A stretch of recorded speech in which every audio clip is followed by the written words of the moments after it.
യശ്വന്ത് ഷേണായി എന്ന് പറയുന്ന ഈ വക്കീലന്മാരുടെ സംഘടനയുടെ നേതാവുണ്ട്. ഈ യശ്വന്ത് ഷേണായിയെ എനിക്ക് വ്യക്തിപരമായിട്ട് അറിയാം. ഒരു ജമ്മാണ് ആള്.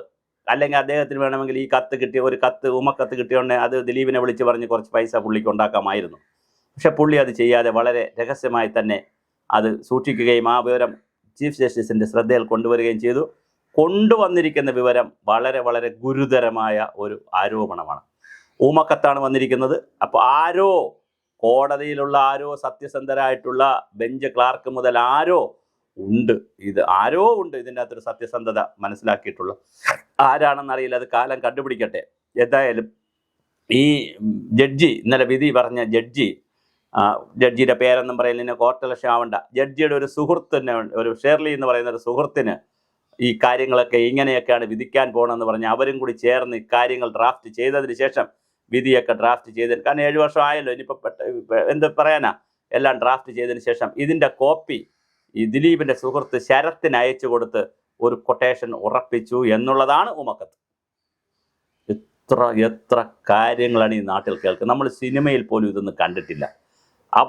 കോട്ടയം പുഷ്പനാഥിൻ്റെ അപസർപ്പക നോവലുകളും കഥകളും വരും, ഡിറ്റക്റ്റീവ് നോവലുകൾ വരും, അതിൽ പോലും നമ്മൾ ഇതൊന്നും വായിച്ചിട്ടില്ല.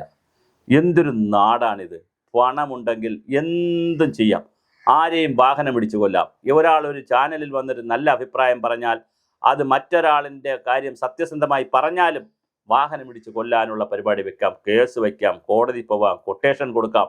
എന്തൊരു നാടാണത്! എന്നിട്ട് നാളേക്ക് 40 വട്ടം ഉളുപ്പില്ലാതെ ഈ അതിജീവിതയുടെ ഉൾപ്പെടെ മാനം പോയ നാട്ടിൽ നമ്മൾ തെക്ക് വടക്കിരുന്ന് അങ്ങോട്ടും ഇങ്ങോട്ടും കുറ്റം പറയും. ഓരോരുത്തരും അവരവരുടെ ലെവലിൽ ഇരുന്നു കൊണ്ട് വർത്തമാനം പറയുന്നതല്ലാതെ എന്താണ് സംഭവിക്കുക? ശരിക്കു പറഞ്ഞാൽ ഇത് ശരിയാണെങ്കിൽ യശ്വന്ത് ഷേണായി കൊടുത്തിരിക്കുന്ന കത്തിന് എന്തെങ്കിലും ആധികാരികത ഉണ്ടെങ്കിൽ, അതില്ലെങ്കിൽ അതിലൊരു തീരുമാനം വരുമെങ്കിൽ കോടതി ചീഫ് ജസ്റ്റിസ് എങ്ങനെ എടുക്കുമെന്നറിയില്ല.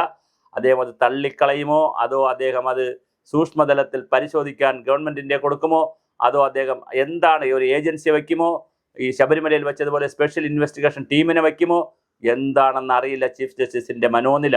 എന്തായാലും ഒരു വനിതാ ജഡ്ജി മറ്റൊരു വനിതയുടെ മാനത്തിന് കൊടുത്ത വില ശരിയായോ തെറ്റായോ നമുക്കറിയില്ല.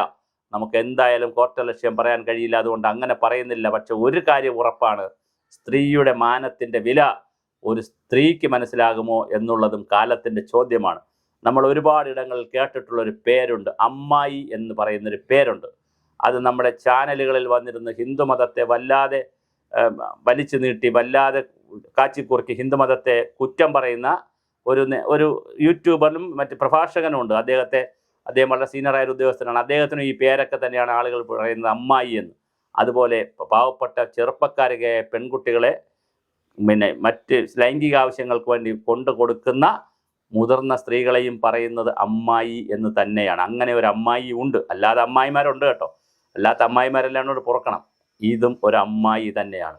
അപ്പോൾ അമ്മായി എന്ന വാക്കിനകത്തേക്ക് ഒരുപാട് ആളുകൾ വീണ്ടും വീണ്ടും വന്നുകൊണ്ടിരിക്കുന്നു.